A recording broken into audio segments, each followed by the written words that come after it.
So for those of you who aren't familiar with the Axiomer RNA editing platform, I'm just going to talk a little bit about some of the things that we think are exciting about this approach, and we think lead to the potential for a really powerful class of new drugs. This is a versatile technology. It can be applied to different RNA transcripts in different organisms, potentially targeting multiple different diseases and different indications. Not limited to mRNA, we can target other RNA species as well. We believe it's going to be a safe technology. There are no permanent changes being made in the DNA, unlike other editing technologies. This targets RNA, it's transient, no specific modifications of DNA are made. It's highly specific, right? There are very few off-target effects that have been identified through this RNA editing technology. The effects can be long-lasting. The chemically modified oligonucleotides that are used can lead to a very durable effect, lasting weeks to months. Yet it is transient. We're not making any permanent changes. Importantly, there's no viral vector that's used for delivery. The effective molecule that we're using is an oligonucleotide. Does not require a virus to deliver it, so we don't have the capacity concerns or the immunogenicity that arises from the use of viral vectors. And also we are using endogenous enzymes. So the enzymes that will elicit the effect, the editing effect, are endogenous to humans, the endogenous ADAR enzymes. We're not delivering an editing enzyme that could lead to off-target effects. Now, ProQR has actually been a leader in this field from the very beginning. ProQR invented the use of oligonucleotide-directed RNA editing using endogenous ADARs with their initial experiments in 2014. And I've been associated with the company in a capacity as a collaborator and a consultant since 2017. And we've been continually working together to innovate in this space, making the molecules more efficient, safer, longer lasting, etc. Importantly, in 2021, ProQR engaged in a partnership with Eli Lilly to advance this technology focused on targets of interest to them. And in 2022, that partnership expanded to additional targets. And in 2023, the team actually showed greater than 50% editing in the central nervous system and in the liver of a non-human primate, and at that time announced their therapeutic target pipeline.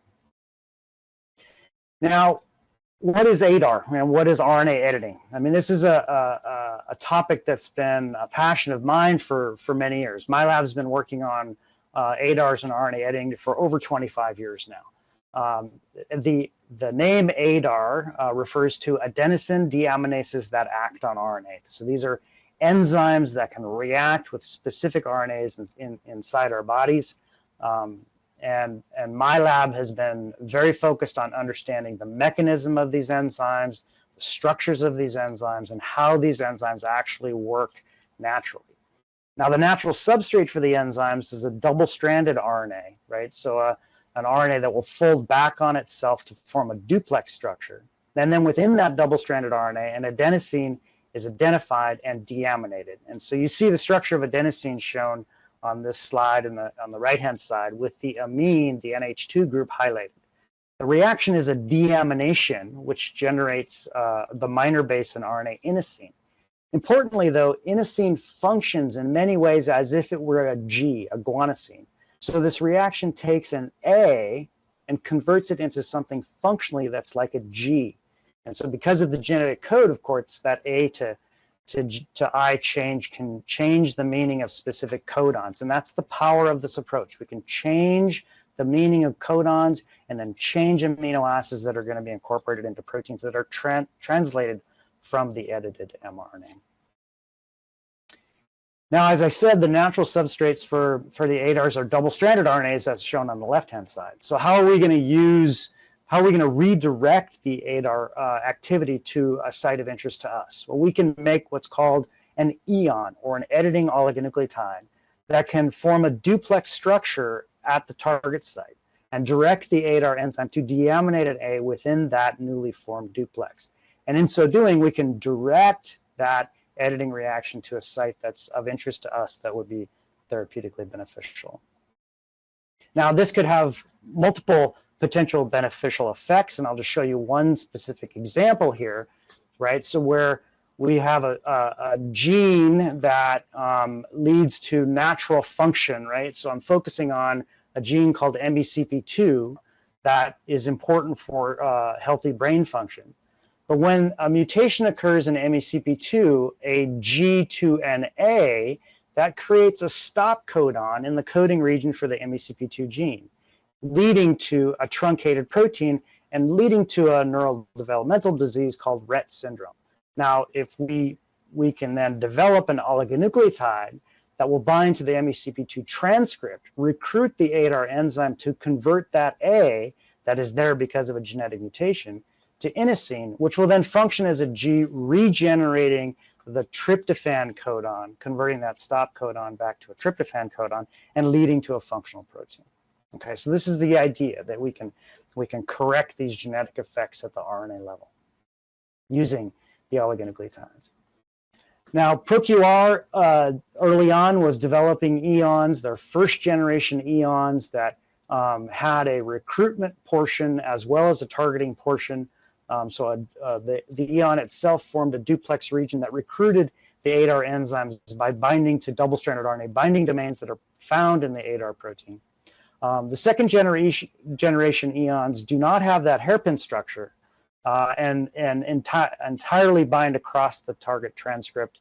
And they have incorporated mutations, mismatches, wobbles, and importantly, chemical modifications to the base, the sugar, and the backbone that can increase the activity and improve stability of these molecules. Now, the team has been continually innovating in this space, and we've been involved in much of this in our collaborations with ProQR team, optimizing the specific structure of the EONs. And this is using our understanding of how ADARs actually interact with their substrates. We can now go in and rationally change the structure of specific nucleotides in the EON to improve their properties. And so we've modified different nucleotides positions, for instance, the orphan base position, the position that's adjacent to the editing site, and both of these types of modifications have improved efficacy in the ADAR reaction. In addition, we can modify the backbone of the EON in different ways, using, for instance, the phosphoramidate linkage or a methylphosphonate linkage. Both of these also improve activity of the EON. So we're innovating and we're improving the properties of these EONs through an understanding of how the actual ADAR enzymes can function. Now, improvements occur, as I said, in the ADAR reaction, but we also can modify the EONs to improve durability. And so these are now very long-lived molecules. So you're seeing data on this slide showing a specific EON that's targeting the liver, having a half-life of around 80 days. Okay, and the metabolism that is occurring for these EONs are not occurring in the oligonucleotide themselves. These are GalNAc modified EONs that are targeting the liver, and the metabolism is coming primarily from the GalNAc moiety that's a part of the molecule. So these EONs have been optimized to be highly efficient, direct high activity of the ADAR enzyme, as well as being long-lived. Now, these EONs, as I indicated, we can make corrections that will cure genetic diseases, but because we can change the amino acids within proteins, you can imagine using this approach to modulate protein activity in other ways. For instance, we can disrupt multiple post-translational modifications by changing the amino acids at the target of the modification. We can also change protein-protein interactions by changing the amino acid that's critical for protein binding to another protein or protein binding to other macromolecules like carbohydrates. So using an understanding of how ADARs work, we're advancing the ADAR technology and advancing or improving the properties of these oligonucleotides. The approach is versatile. We can target many different genetic mutations and target multiple different types of diseases. And importantly, ProQR has been a leader in this field with the very first discovery of oligonucleotide-directed RNA editing in 2014. And because of our continual innovation, we have a dominant IP position in this space.